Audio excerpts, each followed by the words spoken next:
नमस्कार विद्यार्थी मित्रांनो, इयत्ता 10वीच्या भूगोल पाठ्यपुस्तकातील क्षेत्रभेट हे आज आपण पहिले प्रकरण अभ्यासणार आहोत.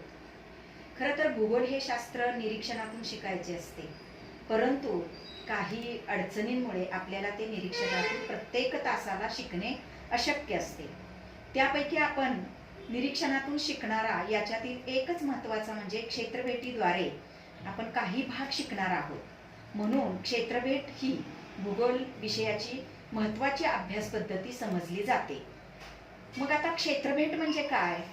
तर सांस्कृतिक व भौगोलिक घटकांचा अभ्यास म्हणजे क्षेत्रभेट होय.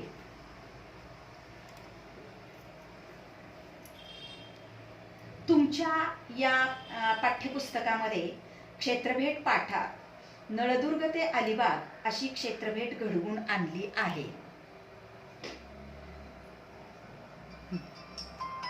आता नळदुर्ग हे उस्मानाबाद जिल्ह्यातील आहे आणि नळदुर्गावरून आपण अलिबागला जाणार आहोत. अलिबाग हे ठिकाण रायगड जिल्ह्यातील आहे. म्हणजे आपल्याला साधारणपणे 4 जिल्ह्यांचा अभ्यास करावा लागणार आहे. तर याच्यामध्ये उस्मानाबाद, सोलापूर, पुणे आणि रायगड. आपण आता या 4 जिल्ह्यातील कोणकोणत्या भौगोलिक घटकांचा अभ्यास करणार आहोत ते या पाठामध्ये पाहणार आहोत. उदाहरणार्थ, या प्रत्येक जिल्ह्यातील भूरचना ही वेगवेगळी असणार आहे.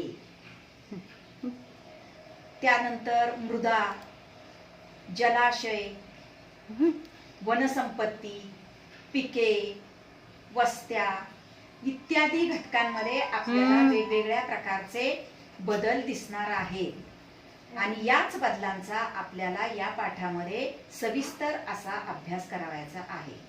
म्हणून आपण ही क्षेत्रभेट करत आहोत किंवा क्षेत्रभेटीला निघालेलो आहोत. आता पहिला मुद्दा असा असतो की आपण क्षेत्रभेटीला निघालो खरं, परंतु क्षेत्रभेटीसाठी साहित्य कोणकोणतं घ्यायचं याचा विचार करायला हवा ना. आणि याच्यावर 2 गुणांसाठी प्रश्नही विचारला जातो. तर त्याच्यामध्ये महत्त्वाचं साहित्य म्हणजे कॅमेरा, दुर्बीण, नोंदवही, होकायंत्र हे महत्त्वाचं. आणि इतर तर आपण सहलीला जाताना जे घेतो ते बरोबर असतंच. असं हे साहित्य आपल्या बरोबर असणं आवश्यक आहे. हे साहित्याच्या बाबतीत झालं. आता या क्षेत्रभेटीची आवश्यकता काय आहे ते आपण मुद्देसूद पाहणार आहोत. तर आवश्यकतेच्या दृष्टीनं पहिला मुद्दा म्हणजे नवीन भूभागांची रचना समजते, भौगोलिक संकल्पना समजतात, मानव व पर्यावरण यातील सहसंबंध जाणून घेता येतो. क्षेत्रभेटीद्वारे संबंधित क्षेत्रातील सामाजिक, आर्थिक, ऐतिहासिक, सांस्कृतिक परिस्थितीचा अभ्यास करता येतो. यावर सुद्धा तुम्हाला एखादा प्रश्न विचारला जाईल, तो म्हणजे सविस्तर उत्तरे लिहा असा 4 गुणांसाठी प्रश्न विचारला जाईल. तो प्रश्न म्हणजे क्षेत्रभेटीची आवश्यकता का असते किंवा क्षेत्रभेट आवश्यक का आहे, अशा प्रकारचा सविस्तर उत्तरामध्ये 4 गुणांसाठी प्रश्न विचारला जातो. आता पुढचा मुद्दा आपण पाहणार आहोत. क्षेत्रभेटीमुळे भूगोलाच्या अभ्यासाची आवड निर्माण होते. क्षेत्रभेटीतून मिळालेल्या ज्ञानाचा उपयोजनास चालना मिळते. प्रत्यक्ष क्षेत्रभेट सुरू आहे हे समजून तुम्हाला दोन्ही बाजूचे निरीक्षण करता येते. त्यामध्ये आता आपण काय काय करणार आहोत निरीक्षण? तर जलाशयाचं, वनस्पतींचं, पिकांचं म्हणजे शेती, थोडक्यात वस्त्यांचं, भूरचनेचं. आता भूरचनेमध्ये आपण निरीक्षण करत असताना भूरूपांचा सुद्धा इथं आपल्याला अभ्यास करता येतो बघा. मग प्रमुख भूरूप उदाहरणार्थ आपण पर्वत, पठार, मैदानी या सुद्धा भूरूपांचा आपल्याला अभ्यास करता येणार आहे. आता हे पाहत असताना आपल्याला प्रत्येक या भौगोलिक घटकामध्ये विविधता आढळणार आहे. भूरचनेमध्ये विविधता दिसेल, बरोबर की नाही? मृदेमध्ये विविधता दिसेल, पिकांमध्ये विविधता दिसेल, वस्त्यांमध्ये म्हणजे वस्त्यांमध्ये याचा अर्थ असा की काही ठिकाणी ग्रामीण वस्त्या दिसतील, काही ठिकाणी शहरी वस्त्या दिसतील आणि याच्यामध्ये काही बैठी घरं दिसतील, तर काही दुमजली इमारती, अनेक मजली इमारती सुद्धा तुम्हाला दिसतील. सोलापूर, पुणे या जिल्ह्यांमध्ये वेगवेगळे असे आपल्याला इमारती दिसतील. तर रायगड जिल्ह्यामध्ये किंवा उस्मानाबाद जिल्ह्यामध्ये एक मजली आणि बैठी घरं दिसतील. आता क्षेत्रभेटीला जाण्याचं नियोजन तुम्ही कसे कराल, तर त्याचे काही आपण मुद्दे पाहणार आहोत. पहिला मुद्दा, ठिकाण निश्चित करणे, हेतू निश्चित करणे, वेळापत्रक बनवणे, नकाशे, परवानगी पत्र, महत्वाची माहिती इत्यादीचं संकलन करणे, निवडलेल्या ठिकाणानुसार प्रश्नावली तयार करणे, या काही महत्वाच्या गोष्टींचा आपल्याला विचार करावा लागतो नियोजन करत असताना.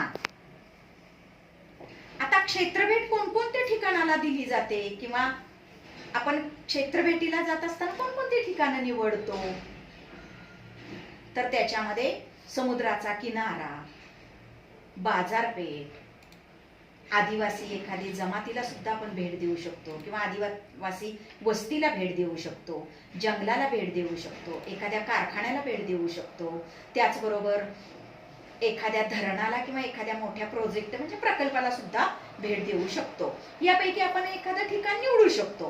म्हणजे क्षेत्रभेटीला जाण्यासाठी आपण ह्या भौगोलिक घटकांना भेट देऊ शकतो. आता या भेटीतून विद्यार्थी भूरूपाचे प्रकार, मानवी जीवनाशी वैशिष्ट्य शिकणार आहे. या काही गोष्टींचा अभ्यास या भेटीतून क्षेत्रभेटीतून तो करणार आहे. आता क्षेत्रभेट ही झाली, परंतु क्षेत्रभेट पूर्ण झाल्यानंतर सर्वात महत्वाचा मुद्दा असतो तो म्हणजे अहवाल लेखन.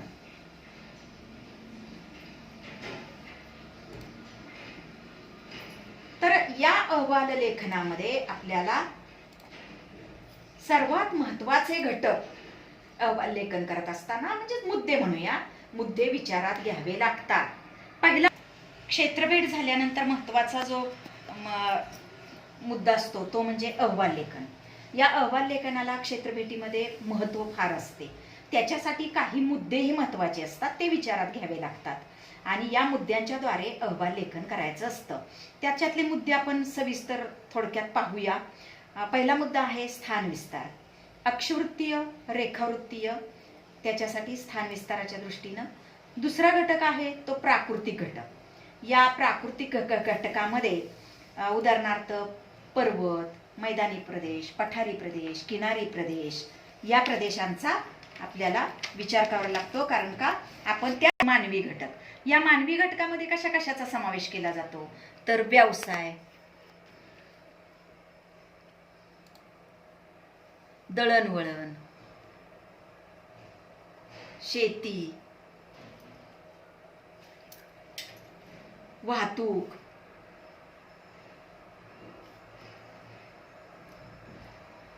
या घटकांचा समावेश केला जातो. भूमी उपयोग हा इथं महत्वाचा आहे. भूमी उपयोगामध्ये इमारती बांधण्यासाठी, शेतीसाठी भूमीचा उपयोग, त्याचबरोबर रस्ते तयार करण्यासाठी भूमीचा उपयोग, वनांसाठी भूमीचा उपयोग, प्रकल्प उभारण्यासाठी भूमीचा उपयोग, शेतीसाठी भूमीचा उपयोग, भूमी उपयोगामध्ये शेतीसाठी भूमीचा उपयोग केला जातो, वाहतुकीसाठी भूमीचा उपयोग केला जातो,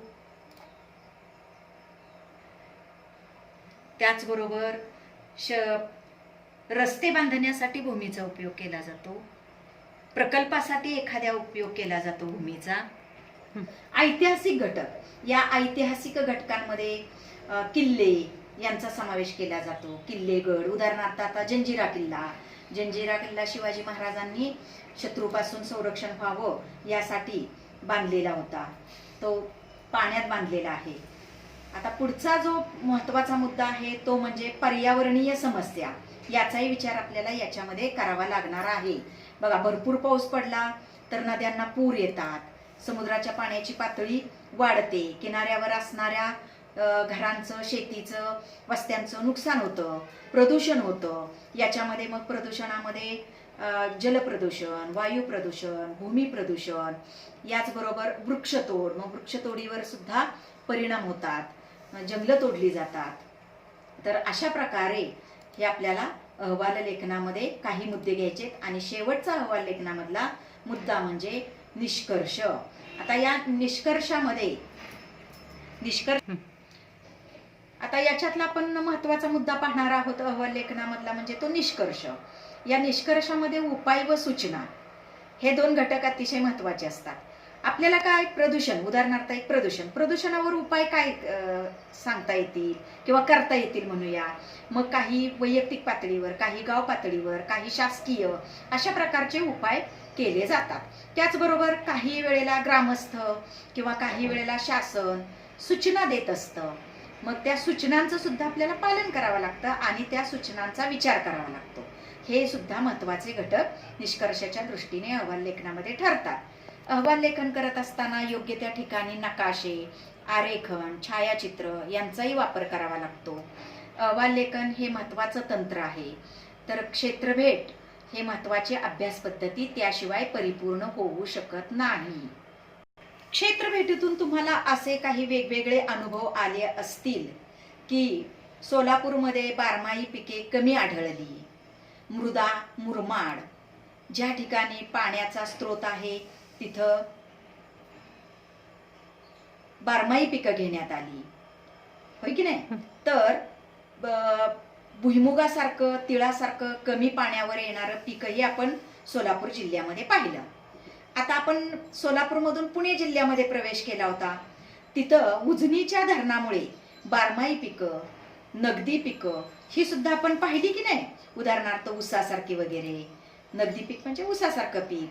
उजनीच्या धरणाच्या पाण्यामुळे सिंचनाची सुविधा उपलब्ध झाली आणि त्यामुळे आपल्याला ऊसाचं पीक घेता आलं, होय की नाही. अशा प्रकारे आपल्याला मृदेमध्ये आणि पिकांमध्ये विविधता पाहायला मिळाली की नाही. आता दुसरा मुद्दा म्हणजे वस्त्यांमध्ये सुद्धा आपल्याला विविधता दिसून आली.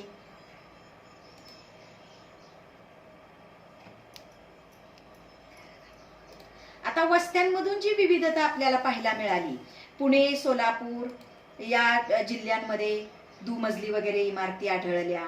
तर रायगड जिल्ह्यामध्ये आपल्याला प्रवेश केला की उतरत्या छपराची घरं पाहायला मिळाली.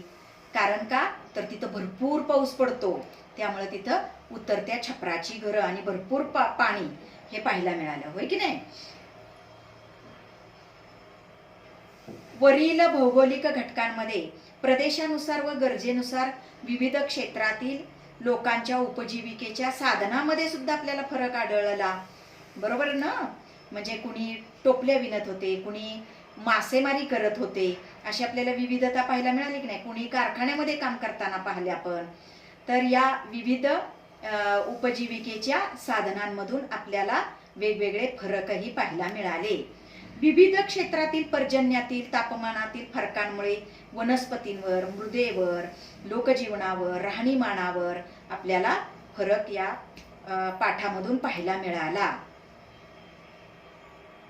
आता क्षेत्रभेटीतून निर्माण होणारा महत्वाचा मुद्दा म्हणजे कचरा खूप मोठ्या प्रमाणावर निर्माण होतो आणि मग या कचऱ्याचं व्यवस्थापन तुम्ही कसे करणार, अशा प्रकारचा सुद्धा स्पष्टीकरणासह प्रश्न विचारला जातो 4 गुणांसाठी. आणि स्वमतावर आधारित म्हणून हा प्रश्न विचारला जातो. तो स्वमतावर आधारित प्रश्न की क्षेत्रभेटी दरम्यान कचऱ्याचे व्यवस्थापन तुम्ही कसे कराल. तर क्षेत्रभेटी दरम्यान कचऱ्याचे व्यवस्थापन आपण पुढील प्रकारे करणार आहोत. पडलेला कचरा संकलित करण्यासाठी मोठ्या आकाराच्या गोणी व पिशव्या बरोबर नेऊ. क्षेत्रभेटी दरम्यान क्षेत्रभेटीत सामील झालेल्या व्यक्तींकडून कचरा पसरणार नाही याची खबरदारी घेऊ. क्षेत्रभेटी दरम्यान वापरलेल्या कागदी पिशव्या, ताटल्या, खाद्यपदार्थांची वेष्टणे, उरलेले खाद्यपदार्थ इत्यादी एकत्र जमा करू. संबंधित क्षेत्रात माहिती फलक, पथनाट्य, सूचना फलक इत्यादी साधनांद्वारे स्वच्छतेविषयी जाणीव जागृती निर्माण करू.